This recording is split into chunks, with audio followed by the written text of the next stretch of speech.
সুপ্রিয় দর্শক, আসসালামু আলাইকুম। আপনাদের সবাইকে স্বাগত জানাচ্ছি এখনকার আলোচনায়। আপনাদের সঙ্গে আছি আমি সিরাজুল ইসলাম। দর্শক, সম্প্রতি চীন সফর করেছেন মার্কিন প্রেসিডেন্ট ডোনাল্ড ট্রাম্প, কিন্তু সেখান থেকে খালি হাতে ফিরেছেন। এরপরে জাতিসংঘ নিরাপত্তা পরিষদে ইরানের ব্যাপারে একটা প্রস্তাব তুলতে যাচ্ছে, যার বিরোধিতা করছে চীন এবং রাশিয়া। এর ভেতরে রাশিয়া সুস্পষ্টভাবে ঘোষণা করেছে ইরানের অধিকার আছে শান্তিপূর্ণ উদ্দেশ্যে পরমাণু কর্মসূচি পরিচালনা করার।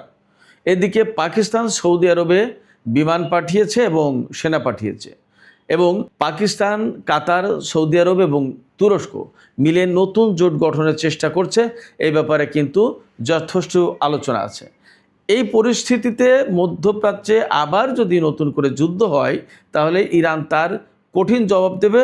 এমনকি যেভাবে হামলা হবে সেইভাবে তার জবাব দেবে। ইরান এই ব্যাপারে ডিটারমাইন্ড। তার মানে হচ্ছে যে আমেরিকা চাইলেই পরমাণু বোমা ব্যবহার করতে পারবে না, আর যদি ব্যবহার করে তাহলে হয়তো তার জবাবও আমেরিকা পাবে।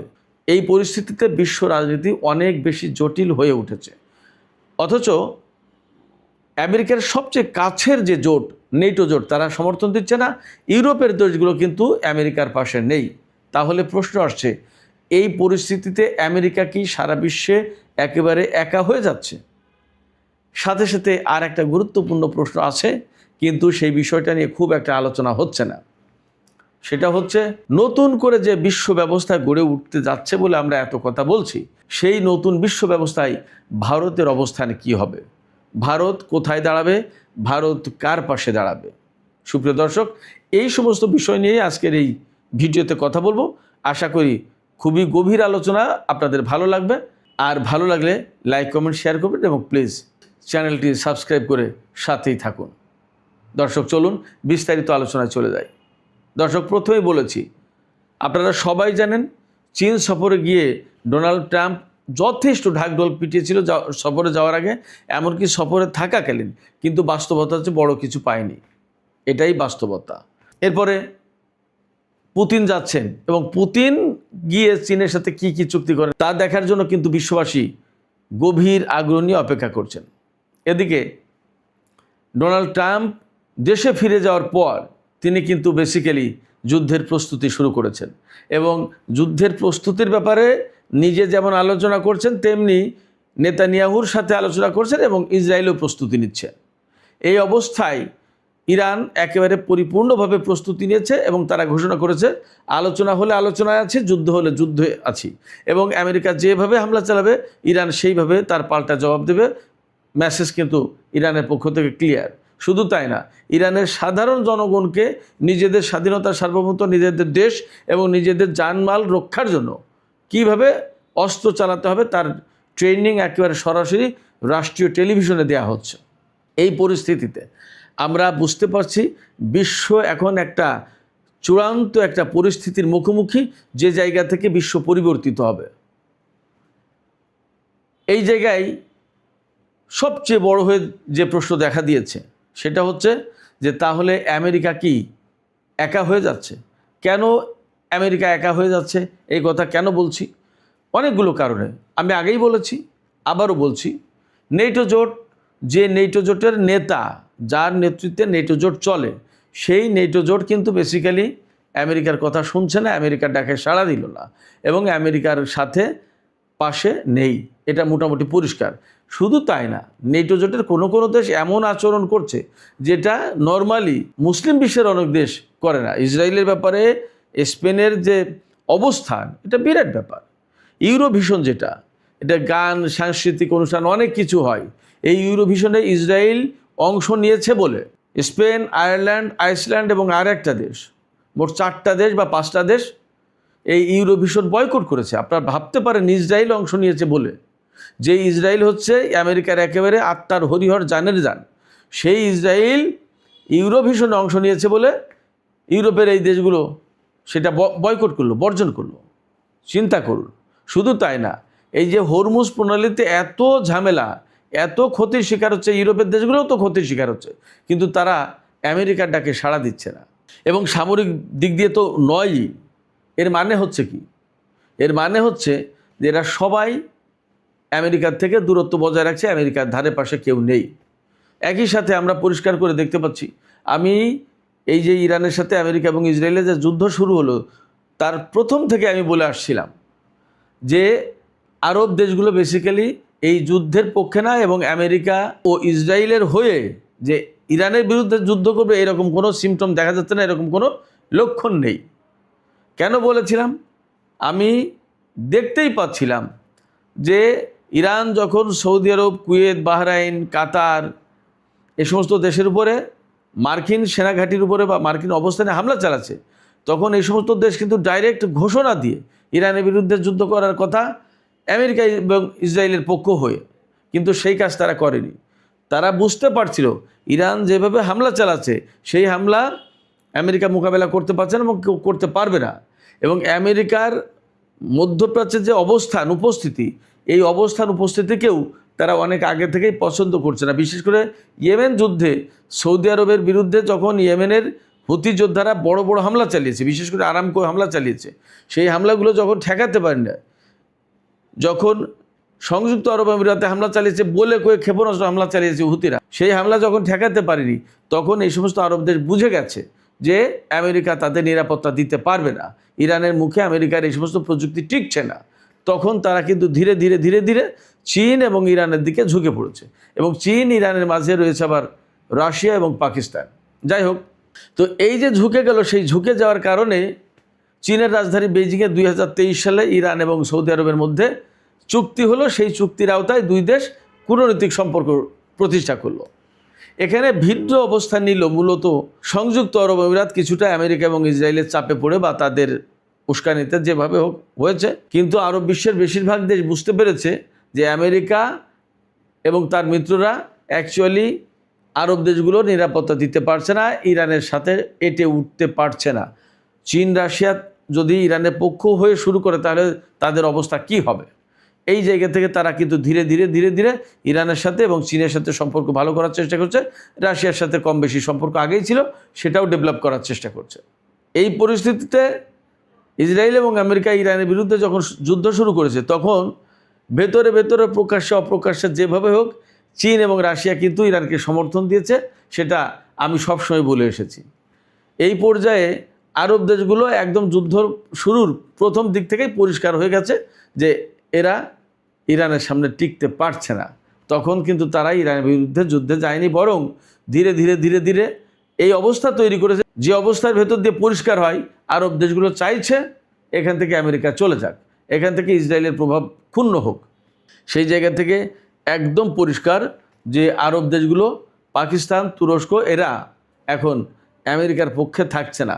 তারা কিন্তু ধীরে ধীরে ধীরে ধীরে এখান থেকে সরে যাওয়ার চেষ্টা করছে, এবং এটা নতুন করে আর বলার অপেক্ষা রাখে না, একদম পরিষ্কার এই ব্যাপারটা। আবার ওপাশে ইউরোপের সঙ্গী সাথী হারালো আমেরিকা, সেখান থেকে জার্মানিকে একবার হুমকি দেয়, স্পেনকে একবার হুমকি দেয়, ইটালিকে দেয়, ফ্রান্সের প্রেসিডেন্টের সাথে কী নোংরা ভাষায় অশ্লীল কথাবার্তা বললো ডোনাল্ড ট্রাম্প, ব্রিটেনকে হুমকি দেয়। তো থাকলো কে? তার পক্ষে কেউই তো থাকলো না। জাপান, দক্ষিণ কোরিয়া, অস্ট্রেলিয়া কেউই আসলো না আমেরিকার পক্ষে যুদ্ধ করতে বা আমেরিকার পক্ষে হরমুজ প্রণালী খুলতে। ফলে আমেরিকা আসলে সারা বিশ্ব থেকে বিচ্ছিন্ন হয়ে পড়ছে, একা হয়ে পড়ছে। এই জায়গায় শুধুমাত্র আমেরিকার পাশে যাদেরকে সক্রিয়ভাবে দেখা যাচ্ছে সেটা হচ্ছে আমেরিকা, ইসরায়েল, সংযুক্ত আরব আমিরাত আর ক্ষেত্র বিশেষে কোথাও কোথাও ভারত। কিন্তু এখানে শেষ কথা না, ভারতের বিষয়ে বেশ কিছু আলাদা হিসাব নিকাশ আছে। কীরকম? যেমন ভারত মহাসাগর এবং প্রশান্ত মহাসাগরীয় এলাকায় ভারত কোয়াডে রয়েছে, যে কোয়াডে জাপান, অস্ট্রেলিয়া, ভারত এবং আমেরিকা সদস্য। আবার সোমালিল্যান্ডকে কেন্দ্র করে সংযুক্ত আরব আমিরাত, ইসরায়েল, ভারত এবং আমেরিকা একটা কোয়াড তৈরি করছে। সোমালিল্যান্ডকে কেন্দ্র করে বাব আল মান্দেব প্রণালী, লোহিত সাগর, ভারত মহাসাগর, তারপরে আরব সাগর, এডেন উপসাগর, এই অঞ্চলে তাদের প্রভাব বলয় সৃষ্টি করার জন্য। কিন্তু বাস্তবতা হচ্ছে কি, ইসরায়েল হচ্ছে সারা বিশ্ব থেকে অ্যাকচুয়ালি একটা বিচ্ছিন্ন দেশ, এক। দুই হচ্ছে আমেরিকা দিন দিন দিন দিন মিত্র হারাচ্ছে, মধ্যপ্রাচ্যে তার অবস্থান ভীষণভাবে ঠুনক হয়ে যাচ্ছে, ক্ষুণ্ণ হয়ে যাচ্ছে। এপাশে চীন এবং রাশিয়ার যে সম্পর্ক, এত ঘনিষ্ঠতা কিন্তু রাশিয়ার সাথে ভারতে না। ভারতের সাথে রাশিয়ার সম্পর্ক আছে, তাদের প্রতিরক্ষা চুক্তি আছে, অস্ত্র বেচা কিনা আছে, অনেক কিছু আছে, তেল নেয়, সবই ঠিক আছে। কিন্তু রাশিয়ার সাথে বিশ্ব ব্যবস্থা পরিবর্তনের ব্যাপারে চীনের যে সম্পর্ক, ভারতের কিন্তু সেই সম্পর্ক না। আবার ব্রিক্সে রাশিয়া চীন দুইজনই শক্তিশালী সদস্য, ভারতও যদিও সদস্য, কিন্তু চীন রাশিয়ার সাথে আবার অন্য দেশগুলোর বেশি মিত্রতা, সেখানে ভারতের সম্পর্ক কিন্তু তুলনামূলক কম। তার মানে দাঁড়াচ্ছে আন্তর্জাতিক পলিটিক্সের ক্ষেত্রে চীন এবং রাশিয়ার যে শক্তিশালী অবস্থান, অত শক্তিশালী অবস্থান কিন্তু ভারতের না।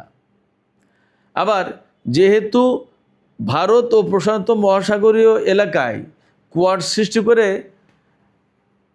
ভারত তার সদস্য হয়েছে, সেটা চীনের জন্য সমস্যা। ভারতকে নিউট্রাল করার জন্য অবশ্যই রাশিয়াকে ব্যবহার করবে চীন।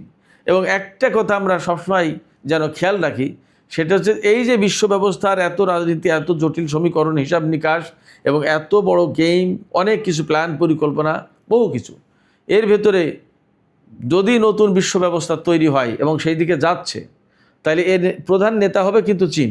কারণ চীনের আছে সামরিক শক্তি, তেমনি অর্থনৈতিক নেটওয়ার্ক, তেমনি তার বিজনেস নেটওয়ার্ক, তেমনি তার বিরাট বড় অর্থনীতি। যে অর্থনীতি এবং এত বাণিজ্য নেটওয়ার্ক রাশিয়ার কিন্তু নেই, ভারতের কারণ নেই। সেক্ষেত্রে নতুন বিশ্ব ব্যবস্থায় একক কোনো দেশ লিডার হবে না আমেরিকা, যেটা এতদিন ধরে করেছে। আমেরিকা এতদিন ধরে যেটা করেছে, এই রকম একা চীন তা করতে পারবে না বা করবেও না।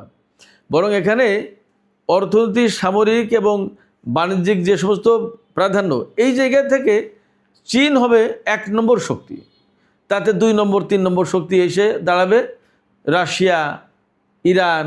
ভারত ডেফিনেটলি একটা ফ্যাক্টর হবে, কিন্তু ভারতের হিসাব নিকাশটা একটু ভিন্ন। আমি সেই কথা এখন ক্লিয়ারলি বলি। সেটা হচ্ছে ভারত আমেরিকার সাথে আছে, ভারত ইসরায়েলের সাথে আছে, ভারত রাশিয়ার সাথে আছে, নেই পাকিস্তান এবং চীনের সাথে। ইরানের সাথেও যদিও সম্পর্ক মেনটেন করে, কিন্তু ইসরায়েল কেন্দ্রিক ভারতের যে নির্ভরতা এবং সংযুক্ত আরব আমিরাতের সাথে সম্প্রতি যে ভারত প্রতিরক্ষা চুক্তি করলো, এই জিনিসগুলো কিন্তু ইরান খুব ভালোভাবে দেখবে না। তাহলে দাঁড়াচ্ছে কি, আলটিমেটলি ভারতের সাথে ইরানের বাণিজ্যিক সম্পর্ক, তেল লেনদেনের ব্যাপারটা থাকলেও আলটিমেটলি ভারতই হয়তো সংযুক্ত আরব আমিরাতকে কেন্দ্র করে ইরানের সাথে লেনদেন কমিয়ে দিতে চাইবে। যখনই কমিয়ে দিতে চাইবে, তখন কিন্তু ইরান বিষয়টা স্বাভাবিকভাবে নেবে না, ভারতের সাথে তারও সম্পর্ক অনেকটা ডাউনগ্রেডেড হবে। তাহলে ইরানের সাথে তার সম্পর্ক ডাউনগ্রেডেড হচ্ছে। পাকিস্তান প্রতিবেশী দেশ, তার সাথে সম্পর্ক একদম শত্রুতাপূর্ণ। চীন প্রতিবেশী দেশ, তার সাথে সম্পর্ক শত্রুতাপূর্ণ। আবার কোয়াডের সদস্য হয়ে চীনকে যখন ফেস করতে যাচ্ছে ভারত, সেখানে শক্তি যোগান দিচ্ছে আমেরিকাকে, তখন রাশিয়াকে দিয়ে ভারতকে কন্ট্রোল করার চেষ্টা করবে। তাইলে ভারতের অবস্থান যা দাঁড়াবে, সেটা হচ্ছে আমার কাছে মনে হয় আন্তর্জাতিক রাজনীতিতে সেই ইরানের সাথেও আছে, ইসরায়েলের সাথেও আছে, চীনের সাথেও আছে, আমেরিকার সাথেও আছে, রাশিয়ার সাথেও আছে, সব জায়গায় আছে। এত সব জায়গায় থাকাটা সম্ভবত ভারতের জন্য ভালো হবে না। বরং ব্যাপারটা হবে এই যে সব জায়গায় আছে, কোনো জায়গায় নেই। তার মানে ভারত খুব প্রভাবশালী হিসেবে নতুন বিশ্ব ব্যবস্থায় কোনো দেশ হিসেবে আত্মপ্রকাশ করতে পারবে বলে আমার মনে হয় না। বরং সব জায়গায় আছে, সব জায়গায় একটু লবণ দেয়, সব জায়গায় একটু লবণ চেখে দেখে, ব্যাপারটা এরকম। অর্থাৎ সবার ঘরে ভারতের অবস্থান মানে খুব শক্তিশালী অবস্থান হওয়ার সম্ভাবনা তুলনামূলক কম। সেই জায়গায় পাকিস্তান যদি সৌদি আরব, তুরস্ক, কাতার, মিডল ইস্টের এই সমস্ত দেশ নিয়ে এবং ইরানকে কেন্দ্র করে যদি একটা জোট গঠন করে ফেলতে পারে, তাহলে পাকিস্তান কিন্তু এই জায়গায় আন্তর্জাতিক অঙ্গনে একটা বেটার পজিশনে থাকবে। পাকিস্তানের সাথে চীনের সম্পর্ক ভালো থাকবে, আবার এই জোট কেন্দ্রিক সম্পর্ক যেটা, সেটা ভালো থাকবে। আবার সম্ভবত ধীরে ধীরে ধীরে ধীরে পাকিস্তান, রাশিয়া এবং চীনের যে বলয়টা, সেই বলয়েও একটা প্রভাবশালী অবস্থায় চলে যাবে বা একটা গুরুত্বপূর্ণ প্লেয়ার হিসেবে আত্মপ্রকাশ করবে। কারণ মধ্যপ্রাচ্য এবং বিশ্ব অঙ্গনে যদি আমেরিকাকে দুর্বল কোনো একটা শক্তিতে পরিণত করতে হয়, তাইলে আঞ্চলিক শক্তি হিসেবে পাকিস্তান অবশ্যই একটা ম্যাটার। এই বিষয়টা রাশিয়া সম্ভবত মাথায় রাখবে, চীন তো মাথায় রাখবেই। সম্ভবত চীনকে এখানে ব্যবহার করে পাকিস্তান এই পলিটিক্সে একটা ভালো অবস্থানে থাকবে। সেক্ষেত্রে আমার কাছে মনে হয় যে আমেরিকা দিন দিন একা হয়ে যাচ্ছে, তাতে কোনো সন্দেহ নেই।